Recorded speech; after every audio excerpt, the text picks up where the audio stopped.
ಇಂದು ಬೆಂಗಳೂರು ಹೊರವಲಯದ ಆನೇಕಲ್ ತಾಲೂಕಿನ ಜಿಗಣಿಯಲ್ಲಿ ವಾಸವಿದ್ದ ಪಾಕಿಸ್ತಾನ ಪ್ರಜೆ ಸೇರಿದಂತೆ 4 ಆರೋಪಿಗಳ ಬಂಧನ ವಿಚಾರವಾಗಿ ಇದೀಗ ಜಿಗಣಿ ಪೊಲೀಸರು ಎಲ್ಲ ಆರೋಪಿಗಳನ್ನು ಇಂದು ಕೋರ್ಟ್ಗೆ ಹಾಜರುಪಡಿಸಿದ್ದರು. ವಿಚಾರಣೆಯ ಬಳಿಕ ಪಾಕ್ ಪ್ರಜೆಗಳಾದ ರಶೀದ್ ಪತ್ನಿ ಆಯಿಷಳನ್ನು 10 ದಿನಗಳ ಕಾಲ ಪೊಲೀಸರು ವಶಕ್ಕೆ ಪಡೆದುಕೊಂಡಿದ್ದಾರೆ. ಹೌದು, ಇಂದು ಜಿಗಣಿಯಲ್ಲಿ ಪಾಕ್ ಸೇರಿ 4 ವಿದೇಶಿಗರ ಬಂಧನ ಪ್ರಕರಣಕ್ಕೆ ಸಂಬಂಧಿಸಿದಂತೆ ಜಿಗಣಿ ಪೊಲೀಸ್ ಠಾಣೆಯ ಐಬಿ ಅಧಿಕಾರಿಗಳು ಭೇಟಿ ನೀಡಿದ್ದು ಆರೋಪಿಗಳ ಮಾಹಿತಿಯನ್ನು ಸಂಗ್ರಹಿಸುತ್ತಿದ್ದಾರೆ. ಗುಪ್ತಚರ ಇಲಾಖೆಯ ಅಧಿಕಾರಿಗಳು ಪೊಲೀಸರಿಂದ ಆರೋಪಿಗಳ ಪೂರ್ವಪರ ಮಾಹಿತಿಗಳನ್ನು ಸಂಗ್ರಹಿಸುತ್ತಿದ್ದಾರೆ ಎಂದು ತಿಳಿದು ಬಂದಿದೆ. ಇದೀಗ ಜಿಗಣಿ ಪೊಲೀಸರು ಆರೋಪಿಗಳನ್ನು ಕೋರ್ಟ್ಗೆ ಹಾಜರುಪಡಿಸಿದ್ದು 10 ದಿನಗಳ ಕಾಲ ವಶಕ್ಕೆ ಪಡೆದುಕೊಂಡಿದ್ದಾರೆ. ಈ ಪ್ರಕರಣ ಹಿನ್ನೆಲೆ ಬೆಂಗಳೂರು ಹೊರವಲಯದ ಆನೇಕಲ್ ತಾಲೂಕಿನ ಜಿಗಣಿಯಲ್ಲಿ ವಾಸವಿದ್ದ ಪಾಕಿಸ್ತಾನ ಪ್ರಜೆಯನ್ನ ಪೊಲೀಸರು ಬಂಧಿಸಿದ್ದಾರೆ. ಪಾಕಿಸ್ತಾನ ಪ್ರಜೆ ಸೇರಿದಂತೆ ಒಟ್ಟು 4 ಆರೋಪಿಗಳನ್ನು ಪೊಲೀಸರು ಬಂಧಿಸಿದ್ದಾರೆ.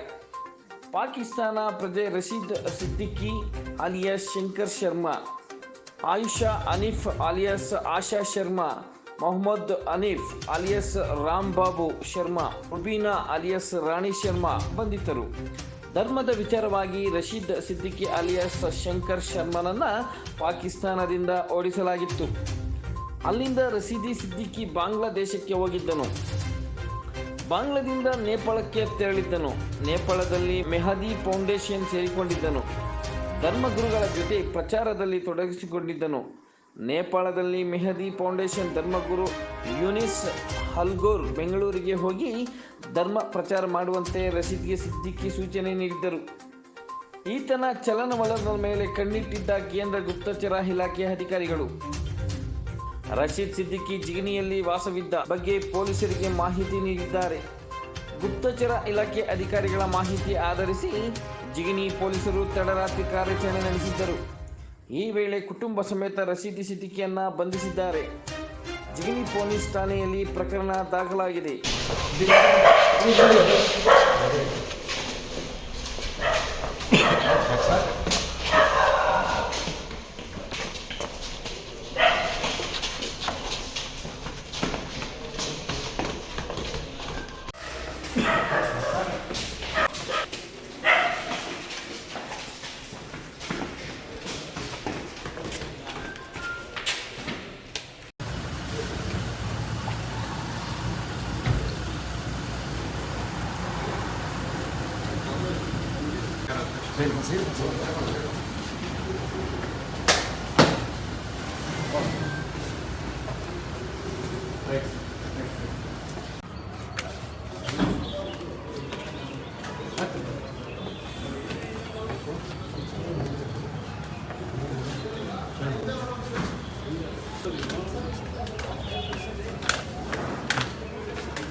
ನಿನ್ನೆ ನಮ್ಮ ಜಿಗಣಿ ಇನ್ಸ್ಪೆಕ್ಟರ್ ಅವರು ಒಂದು ಸ್ಪೆಸಿಫಿಕ್ ಮಾಹಿತಿ ಮೇಲೆ ವಿಚಾರಣೆ ಮಾಡಿ ಒಂದು ಪ್ರಕರಣ ದಾಖಲು ಮಾಡಿದ್ದಾರೆ ಜಿಗಣಿ ಸ್ಟೇಷನಲ್ಲಿ.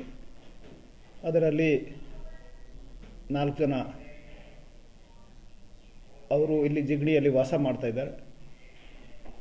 ಅವರು ನಮ್ಮ ಇಂಡಿಯನ್ ಡಾಕ್ಯುಮೆಂಟ್ ಫ್ರಾಡುಲೆಂಟ್ಲಿ ತೊಗೊಂಡಿದ್ದಾರೆ ಅಂತ ಬೇಸಿಕ್ ಇನ್ಫಾರ್ಮೇಷನ್ ಅವ್ರಿಗೆ ಲಭ್ಯವಾಗಿತ್ತು. ಆ ಆಧಾರ ಮೇಲೆ ಅವರು ವಿಚಾರಿಸ್ಕೊಂಡು ಈಗ ಪ್ರಕರಣ ದಾಖಲು ಮಾಡಿದ್ದಾರೆ ಮತ್ತು ಆ 4 ಜನಗೆ ವಿಚಾರಣೆ ಮಾಡ್ತಾ ಇದ್ದಾರೆ. ಮಾಡಿಕೊಂಡ ನಂತರ ಫರ್ದರ್ ಏನೇನು ಇದರಲ್ಲಿ ಬರ್ತದೆ ಅದರ ಪ್ರಕಾರ ನಾವು ಸೂಕ್ತವಾದ ಕಾನೂನು ಕ್ರಮ ತಗೊಳ್ತೇವೆ. ಜಿಗಣಿಯಲ್ಲಿ ಒಂದು ಯಾವುದೋ ಮನೆಯಲ್ಲಿ ಬಾಡಿಗೆ ಮನೆಯಲ್ಲಿ ಇದ್ದಾರೆ. ಈಗ ಅದರ ಬಗ್ಗೆ ತನಿಖೆ ಮಾಡ್ತಾ ಇದ್ದೀವಿ. ಅದೇ ಅದರ ಬಗ್ಗೆ ಈಗ ಆ 4 ಜನ ಬಗ್ಗೆ ಸಂಶಯ ಏನಿದೆ ಅದರ ಬಗ್ಗೆ ಎಲ್ಲ ಡೀಟೇಲ್ ಈಗ ನಾವು ಕಲೆಕ್ಟ್ ಮಾಡ್ತಾ ಇದ್ದೀವಿ. ಕೆಲವು ನಿನ್ನೆಯಿಂದ ಅವ್ರಿಗೆ ಈಗ ಮಾಹಿತಿ ಬಂದಿದ್ದು ಅದರ ಮೇಲೆ ಇವರು ತನಿಖೆ ಮಾಡ್ತಾ ಇದ್ದಾರೆ. ಅದೇ ನಮಗೆ ಈಗ ಬೇಸಿಕ್ ಇನ್ಫಾರ್ಮೇಷನ್ ಬಂದಿದ್ದು ಅದೇ. ಈಗ ಅದರ ಬಗ್ಗೆ ನಾವು ತನಿಖೆ ಮಾಡ್ತಾ ಇದ್ದೀವಿ. ಭಾರತ ದೇಶದ ಏನು ಡಾಕ್ಯುಮೆಂಟ್ ಇದೆ ಸರ್?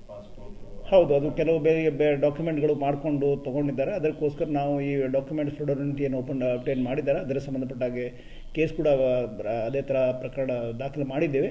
ಮತ್ತು ಈಗ ಹೇಗೆ ಮಾಡಿದರು, ಎಲ್ಲಿಂದ ಮಾಡಿದರು, ಯಾವ ಹೆಸರಲ್ಲಿ ಮಾಡಿದ್ರು, ಅದರ ಬಗ್ಗೆ ಎಲ್ಲ ಈಗ ತನಿಖೆ ಮಾಡಬೇಕಾಗಿದೆ. ಈಗ ನಿನ್ನೆ ಮಾಹಿತಿ ಸಾಯಂಕಾಲ ಗೊತ್ತಾಗಿದೆ. ಸೊ ಈಗ that will take time to investigate into all details. Okay, business ಏನು ಮಾಡ್ತಿದ್ದ ಮತ್ತು ಅದೇ ಸಣ್ಣ ಪುಟ್ಟ ಯಾವುದೊಂದು ಆಯಿಲ್ ಈ ಸಪ್ಲೈ ಮಾಡೋದು ಗ್ಯಾರೇಜ್ಗೆ ಅದನ್ನು ಹೇಳಿದ್ದಾರೆ. ಬಟ್ ಅದು ಎಲ್ಲ ತನಿಖೆ ಮಾಡಬೇಕಾ. ಈಗ ಅವರು ಹೇಳಿದ್ರೆ ನಾವು ಎಲ್ಲ ತಕ್ಷಣ ಅದು ಕರೆಕ್ಟಾಗಿ ಹೇಳೋದು ಮಾಡೋಕ್ಕಾಗಲ್ಲ. ಬಟ್ ಇಟ್ ವಿಲ್ ಟೇಕ್ ಇನ್ವೆಸ್ಟಿಗೇಷನ್ಲಿ ಕರೆಕ್ಟಾಗಿ ಎಲ್ಲ ವಿಷಯಗಳು ಗೊತ್ತಾಗ್ತದೆ. ಅದು ಈಗ ಅದು ತನಿಖೆಯಲ್ಲಿದ್ದಾವೆ. ಓಕೆ, ಅದು ಈಗ ತನಿಖೆ ಆದ ನಂತರ ಹೇಳಬೇಕಲ್ಲ. ಈಗ ನಾವು ಅಷ್ಟು ಹಿನ್ನೆಲೆಯಲ್ಲಿ ಅಷ್ಟು ಬೇಗ ಕೆಲವು ವರ್ಷ ಹಿಂದೆ ಬಂದಿದ್ದಾರೆ ಅಂತ.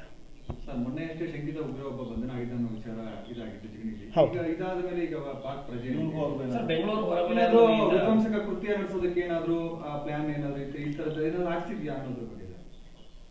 ಈಗ ಅದರ ಬಗ್ಗೆ ನಾವು ಕಮೆಂಟ್ ಮಾಡೋದು ಈಗ ಈ ಹಂತದಲ್ಲಿ ಸರಿ ಇಲ್ಲ. ಬಟ್ ಪಾರ್ಟ್ ಆಫ್ ಇನ್ವೆಸ್ಟಿಗೇಷನ್ ಮುಂದೆ ಏನು ಬರ್ತದೆ ಅದರ ಬಗ್ಗೆ ಮಾತ್ರ. Okay, thank you.